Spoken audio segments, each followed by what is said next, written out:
नमस्कार, आपका स्वागत है मेरे चैनल में। आज हम सर्वनाम पढ़ेंगे। सर्वनाम की परिभाषा इस प्रकार है। संज्ञा के स्थान पर प्रयुक्त होने वाले शब्दों को सर्वनाम कहते हैं। जैसे मैं, तुम, हम, वे, आप, यह, वह इत्यादि शब्द सर्वनाम कहलाते हैं। सर्वनाम जो शब्द है इसका शाब्दिक अर्थ है सबका नाम, अर्थात ये शब्द किसी एक व्यक्ति के लिए प्रयुक्त नहीं होते हैं, ये सबके द्वारा प्रयुक्त होते हैं तथा किसी एक का नाम न होकर सबका नाम होते हैं। जैसे मैं शब्द का प्रयोग सभी व्यक्ति अपने लिए करते हैं, अतः जो मैं शब्द है यह किसी एक का नाम न होकर सबका नाम है, यह अर्थात सर्वनाम है। सर्वनाम के भेद। सर्वनाम के 6 भेद होते हैं। पहला है पुरुषवाचक सर्वनाम। पुरुषवाचक सर्वनाम के भी 3 भेद होते हैं। पहला उत्तम पुरुष, दूसरा मध्यम पुरुष और तीसरा है अन्य पुरुष। उत्तम पुरुष उसे कहते हैं जैसे कोई व्यक्ति बात कर रहा है, वह व्यक्ति उत्तम पुरुष के अंतर्गत आता है। जिस व्यक्ति से वह बात कर रहा है वह मध्यम पुरुष के अंतर्गत आता है, और जिसके बारे में बात हो रही है वो अन्य पुरुष के अंतर्गत आता है। उदाहरण देखिए, उत्तम पुरुष के अंतर्गत आएंगे मैं, हम, मैंने, हमने, मेरा, हमारा। तो ये इस प्रकार के शब्द हैं जो कोई व्यक्ति अपने बारे में बात कर रहा है। मध्यम पुरुष है तू, तुम, तुमने, तुझे, तूने, तुम्हें। और अन्य पुरुष है वह, यह, ये, वे, यानी हम जिसके बारे में बात कर रहे हैं वह अन्य पुरुष के अंतर्गत आता है।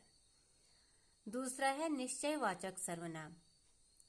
निकट या दूर के व्यक्तियों या वस्तुओं का निश्चयात्मक संकेत जिन शब्दों से व्यक्त होता है उन्हें निश्चयवाचक सर्वनाम कहते हैं।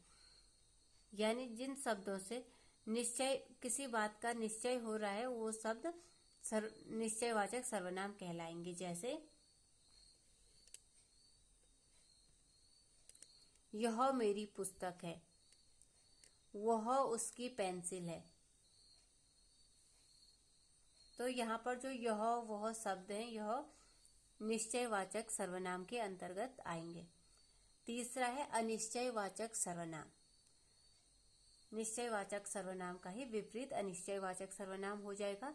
जिन सर्वनामों से किसी निश्चय वस्तु का बोध नहीं हो पाता वो शब्द अनिश्चयवाचक सर्वनाम कहलाता है। जैसे कोई या कुछ, इस प्रकार के शब्द है। जैसे कुछ शब्द है तो इसमें निश्चय नहीं हो रहा है कि कितने या कोई किसके बारे में बात हो रही है, यह निश्चय नहीं हो पा रहा है, तो ये अनिश्चयवाचक सर्वनाम के अंतर्गत आएंगे। चौथा आता है संबंधवाचक सर्वनाम। जिस सर्वनाम से किसी दूसरे सर्वनाम से संबंध स्थापित किया जाए। जैसे जो, सो, इस प्रकार के शब्द संबंधवाचक सर्वनाम के अंतर्गत आएंगे। जैसे जो आया है सो जाएगा, तो जो यह वाक्य है इसमें जो और सो शब्द है ये पूरे वाक्य को आपस में जोड़ने का काम कर रहे हैं, तो यह संबंधवाचक सर्वनाम के अंतर्गत आएंगे। पांचवा है प्रश्नवाचक सर्वनाम।